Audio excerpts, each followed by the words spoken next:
back. This is Bangerz and Mash, Preachin' Preacher, episode 3, and it's called Damsel. I was going to say 2, but yeah, I guess they did the episode 1 then 2 right after, so episode 3, we actually know the name of it. It was Damsel this time. Yeah, so it starts off, and they are just road tripping, I guess. Still. Yeah, they're still road tripping. They're just getting into Nolans. And the New Orleans. But I noticed one thing in that car ride, that's why I'm kind of trying to make sure I say it. Yeah. They did mention his family a bit, and he's all like, I didn't say I didn't like the city, just family. I know, there's been a couple. So they keep hinting towards his family. I can't wait till... And it's the mother's side, because he's like, they weren't invited to the wedding. Yeah. Right?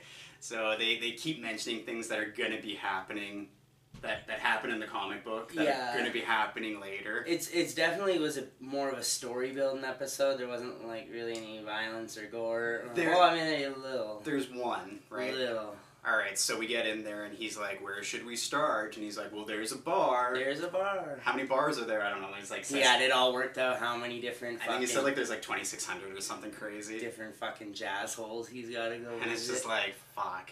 And so then they walk into the first one, he's like, we're looking for God. Looking for God. And it's like, oh yeah, come this way. And it's like, oh, come on. Like, you think right away they just found God. The first one they walk into, come on, right? And yeah. So they walk through the back alley, and it's like all three of you. They keep like all three of us. Yeah, all three of us. And asking him to pay and shit like that or whatever. Yeah.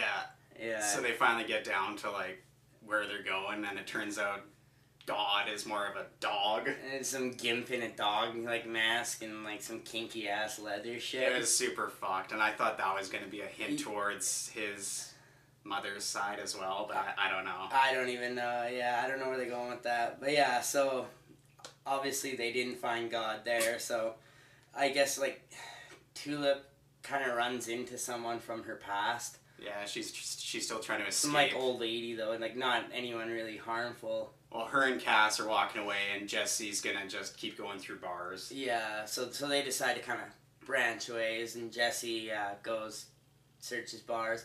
They go off to Cass's buddy's house, and he doesn't really seem to even want him there or even like Cass, but... No, it's weird because like, I don't really know the age of Cass, but he kind of, like, he's old enough to be his father. Yeah. So maybe that's a spoiler, maybe not, I don't know. Yeah, I really don't know. Right. Know much about that, but yeah, I guess they... That's just from what you gather is they don't really seem friendly to each other, but yet they're kind of friendly to each other. I know, and Tulip's like...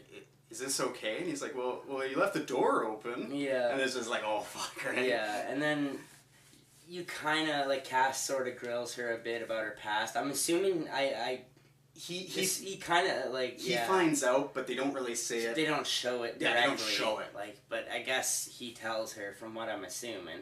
Yeah, so then we have Jesse. He's still going through bars. He ends up getting a hint, or like a...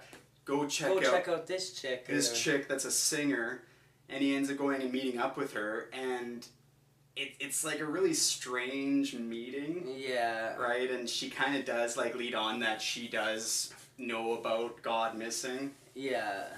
And then she knows a bit about what's going on, I guess, yeah.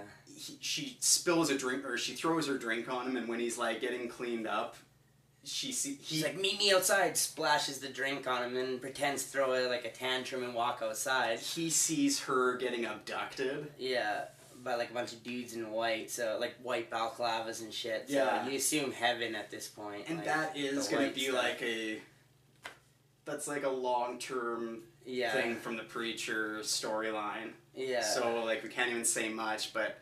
It turns out she wasn't actually being abducted by the end of it. It was all just like pulls a wig off, and bitch doesn't even have like blonde hair or anything. Yeah, it was all just totally a setup. deceptive.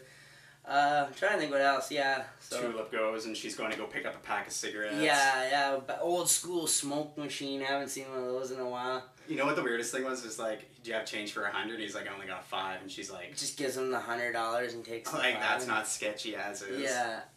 Yeah, and then, so basically, as she's, like, putting the fucking money, and you just hear people kind of coming in or whatever, and then... I know, and you're kind of counting it, it's kind of like 7 or then, like, there's, like, so many people behind her. Yeah, and then, there's a bunch of dudes pointing guns at her. I'm assuming Victor's group, I mean... Yeah, that's about it. Yeah. I did hear through one of the Facebook pages that Frankie Muniz is going to be in it.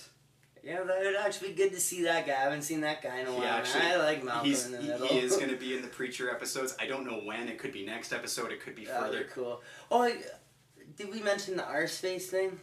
No, you didn't. Okay, we missed an angle. So that is the very beginning. The very beginning, back to, because we missed it. It kind of shows a little bit more about Eugene and what happened with him. I forgot about that, and you know what? I got really sick of it after, it keeps repeating. After the first time she blew her head off, yeah, I didn't want to see it again, and then they showed it another 5 times, and I was just it keeps repeating the same thing over and over. Like, essentially he's in hell, repeating the worst day of his life, I would assume. Yeah, that's pretty much. And then, at the end here, this is why I remembered it, because at the end, he, his little prison door opens up that he's stuck, and he comes out and he's all like, hello, and then you see fucking, Hitler. He's like... So, I mean... Yeah, Eugene's right in hell, man, right next to Hitler, I guess. Yeah, and then at the very end of the episode, he's like, all the cell doors are opening, yeah. So, who else is going to be there? Obviously, you can probably take a stab at, serial killers. Yeah, Hitler, random, warlords and all these people that are, the worst... Historical people, probably. All the worst people in history. Yeah, so, I don't know, I'm actually looking forward to the episode tonight. We were a little bit late on this one, but... It's weird having it on Monday. Sunday just works a little bit better. Yeah. But when it's Monday night, then you have to put it up Tuesday, and then you get busy working. So you maybe get all of a sudden, it's the fucking end of the week. All of a sudden, the episode's tonight. Yeah. So, yeah, I guess we'll try and get the next one up as fast as possible, even as fast as tomorrow. I doubt it, though. Yeah, fingers crossed. All right, that's another Preachin' Preacher. Don't forget to check us out on Facebook, Twitter, YouTube, VidMe. Bangerz and Mash Live on YouTube. Bangerz and Mash Live on VidMe. Like you said, I guess don't forget to subscribe, and I feel like I'm missing something here again. We forget this every time. Special sign off. A special sign off to all our loyal BMs. To our loyal BMs.